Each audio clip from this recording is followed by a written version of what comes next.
y ella tiene un libro que se llama Ética de lo Real. Obviamente no lo he leído, y dice de Kant a Lacan. Lacan es otro autor que más bien es psicoanalista, y como que reformuló a Sigmund Freud. No he leído ese libro porque apenas lo busqué hoy, pero leí una referencia a ese libro, y al parecer desarrolla toda la crítica a Kant, pero rescatando lo mejor de Kant.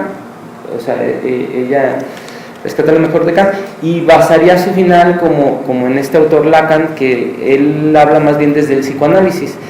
Algo parecido como que es una ética de lo real que surge de la vida real de las personas, o sea, de lo que van viviendo. Sería para mí algo cercano al empirismo inglés.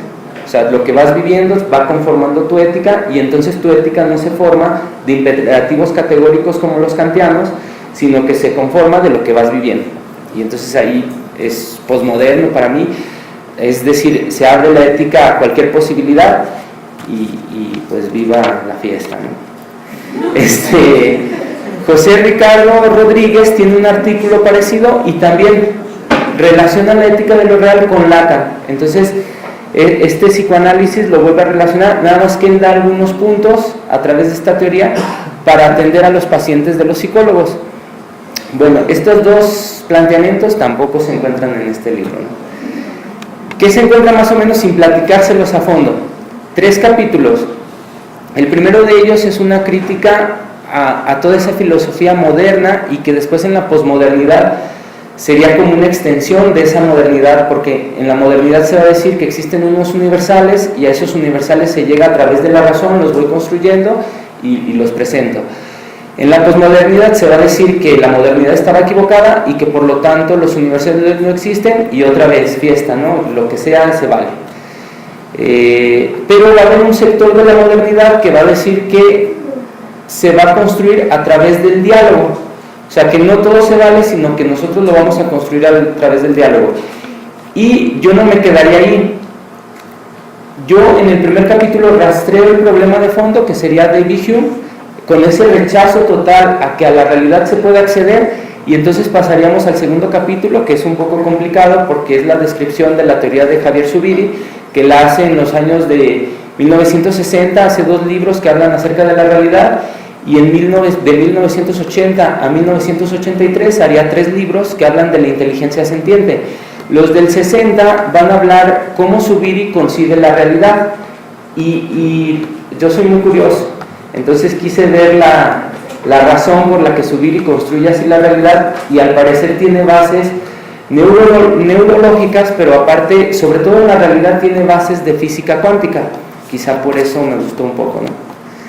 Porque dice que la realidad tendría un conjunto de notas, y en los libros de 1980 a 1983 construiría una descripción de cómo el ser humano intelige.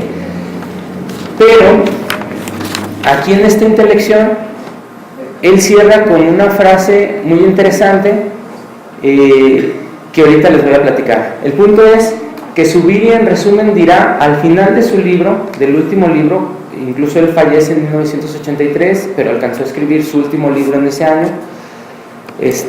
Al final de ese libro, él como que acepta que de la realidad conocemos poco, pero que el ser humano no tiene que renunciar a esa realidad. Y entonces a partir de ahí yo construyo en el tercer capítulo una ética que surja de la realidad. No es una ética abstracta que surge del pensamiento, tampoco es una ética de lo real que surgiría de mi construcción de vida que se va formando, y entonces yo puedo formar cualquier tipo de ética, sino que va a ser una ética que yo pensé hacer a partir de lo que conocemos de la realidad, y entonces ahí es donde aparecen más fuerte la física cuántica, la biología, la astrofísica, los caballeros del zodiaco, también es una de las partes que más me gustó, y algunas otras materias que van a describir esa realidad, con 2 conceptos principales que nada más se los voy a mencionar, no se los voy a platicar porque tienen que ver el libro, pero sería el de autopoiesis y el de simbiosis, que son 2 teorías diferentes, una de una norteamericana que se llama Lynn Marbury, la simbiosis, y otra de un chileno que se llama Humberto Maturana. y que explican cómo vino la evolución distinta a la de Carlos Darwin, otra teoría que está muy insertada en nuestra cultura, y que entonces estas dos teorías describirían cómo es el ser humano. A eso agrego en el libro el sistema de necesidades humanas, pero la descripción desde América Latina, desde el conocimiento de los derechos humanos desde América Latina, y por último, algunas luchas sociales, principalmente la descripción de un concepto que tienen los indígenas en Ecuador, pero que también aparece en los indígenas en algunos conceptos de México y de gran parte de Latinoamérica, que es el summa causal, que es el vivir bien. Y entonces, conformando eso, formularía una ética que es dirigida para todo aquel que quiere luchar por los derechos humanos. Por último, quisiera terminar con dos frases y con mi concepto de derechos humanos hasta ahorita, porque el pensamiento va cambiando y todo, pero en este momento, ¿no? 2017. La primera frase es de Enrique Dussel, y es la afrenta directa a esa frase de René Descartes que dice, pienso y luego existo. Enrique Dussel va a decir, no, argumentamos y pensamos para vivir, pero Enrique Dussel va a tener claro que pienso porque existo, y entonces pienso, argumento y reflexiono para seguir reproduciendo y produciendo mi vida, o sea, para seguir viviendo, no al revés, o sea, no existo porque pienso, sino pienso porque existo, existía antes, pienso para seguir viviendo. Y esa es la afrenta directa a lo que es la modernidad, ¿no?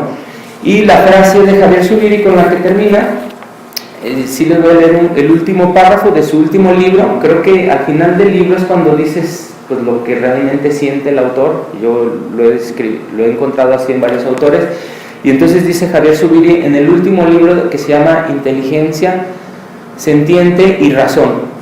Dice, gracias a ello, el hombre queda inadmisiblemente retenido en y por la realidad, queda en ella sabiendo de ella, sabiendo que algo, muy poco de lo que es real, pero, sin embargo, retenido constitutivamente en la realidad. Y aquí viene lo que más me impactó de su filosofía. ¿Cómo? Es el gran problema humano, saber estar en la realidad. Entonces, la modernidad y la posmodernidad europea renunciaron a la realidad porque dijeron que a ella no se puede acceder. Las últimas investigaciones en ciencia nos dicen que efectivamente la realidad nos engaña de muchas maneras, desde los colores que vemos hasta lo que sentimos o en lo que lo transformamos. Pero, siguiendo a Zubiri, no debemos renunciar a esa realidad, o sea, tenemos que seguir manteniéndonos en la realidad, y es un problema que yo considero que está muy presente en el derecho. El derecho está construido a partir de esa renuncia a lo real. Entonces tenemos que empezar a pensar cómo reconstruir ese derecho, y parecería utópico, por eso es la frase que mencionó mi amigo hace poquito. Parecería utópico, pero pues en algún momento lo kantiano fue utópico, en algún momento lo de René Descartes fue utópico, y la tradición latinoamericana ahorita está formulando o luchando por un derecho desde lo real. Y aquí vendría el concepto de derechos humanos. En el garantismo, que sería la mitad de nuestro sistema, aunque yo creo que en las últimas reformas se empieza a rezagar, en el artículo 1 de la Constitución para derechos humanos, los derechos humanos son productos de lucha, pero son hasta que se encuentran positivados junto con sus garantías que les permiten ser reconocidos y protegidos. Y Luigi Ferrajoli lo dice, ¿no?, en un artículo que se llama De los poderes salvajes, que entre los particulares se violentan derechos humanos, pero que siguen siendo producto de esas luchas, pero hasta que se positivan en nuestras cartas serían efectivos. El neoconstitucionalismo es más descarado, aunque nadie se ha dado cuenta, creo yo. El neoconstitucionalismo es mercantilista, porque la ponderación de derechos, ese es un pensamiento mío, la ponderación de derechos está construida a partir de cuando las empresas decidían entre dos productos cuál era mejor y qué beneficios tenían, y entonces así Robert Alexy lleva esta idea a los derechos humanos, y nosotros venimos y la repetimos, y entonces los derechos humanos van a ser principios de optimización, o sea, lo más que les pueda sacar. ¿Cómo? A través del argumento y el pensamiento hacia la realidad. Sigue siendo una teoría que su fundamento nos podemos regresar hasta René Descartes otra vez, donde es primero pienso y luego existo, o sea, primero pienso y luego lo llevo a la realidad. ¿Cuál concepto de derechos humanos tendría yo ahorita en el 2017? No sé qué día es, 26 de octubre. Los derechos humanos son un poco previos a esas luchas que describe Luigi Ferrajoli y son producto de la lucha por las necesidades humanas, pero nos vamos más atrás y entonces son producto de la lucha por los bienes que han sido privados unos grupos de personas y que los llevan a luchar por esa necesidad humana de tener esos bienes de producción y reproducción de la vida. O sea, esos bienes de los cuales se les priva pero que son necesarios para la vida humana, lleva a estos grupos a luchar por ellos. Y entonces este concepto sería un poco más acercado a lo real. Y admito, como decía Zubiri, y con eso quisiera cerrar, probablemente de la realidad conocemos muy poco, pero no podemos renunciar a ella. Tenemos que, sería ese gran problema humano, regresar otra vez a saber estar en la realidad. Y creo que el derecho pues se tiene que transformar porque ahorita no está sirviendo muy bien, ¿no? Y entonces esa sería mi participación. No sé si tengan dudas. Agradezco a mis amigos, agradezco a la Casa de la Cultura por el evento y a ustedes por estar aquí, y espero que haya preguntas porque de ahí se aprende más. ¿Tienen dudas? Donde más aprende.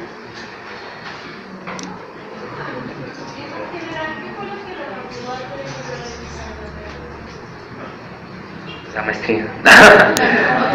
No, bueno, el libro está basado en gran parte en la tesis, ¿no? Entonces tenía que hacer la tesis y para titularme, pero pues realmente la experiencia que me deja es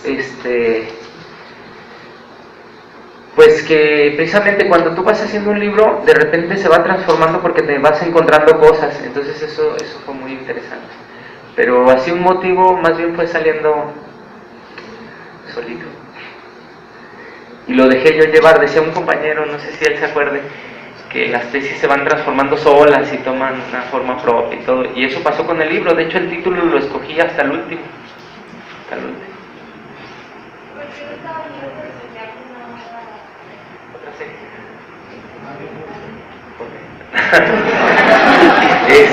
Bueno, yo soy fan de los Caballeros del Zodiaco.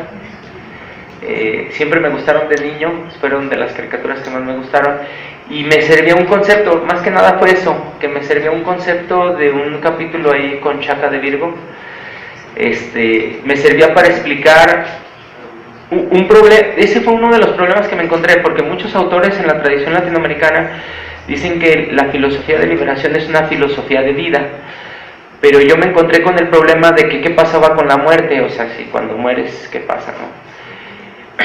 Y ese concepto, esa parte de los caballeros, el capítulo habla precisamente de que después de la muerte es nada más un paso, y entonces me ayudaba como a explicar de que el derecho tiene que dar ese paso, o sea, tiene que reconstruirse, de alguna manera como que tiene que morir para volver a nacer, no del todo, o sea, no podemos empezar de la nada, pero es un proceso que tiene que llevar algunos siglos y que algún día tiene que empezar, y que creo yo que al menos en América Latina, como se está planteando desde lo real, pues empezaría en 1980 con la filosofía de la liberación. 1985 creo que es donde se juntan los argentinos, y entonces viene toda una filosofía que es poca conocida en México, poco difundida, teniendo dos de sus principales, y quizá más, de sus principales expositores, pero casi no aparece en las aulas, y sin embargo es una filosofía que se pregunta por Latinoamérica.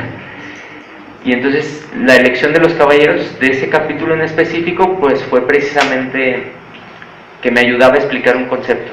Esa parte ha sido interesante porque ha sido criticada a veces por algunos y como motivada, ¿no?, por otros como Natalia, que dice, esa es una de las partes que me gustó, pero yo creo que en todos lados está el conocimiento, y ese capítulo en específico me ayudaba a explicar un concepto, o sea, nada más fue para explicar un concepto mejor. Pude haberlo explicado de otra forma, pero se me hizo fácil con una caricatura.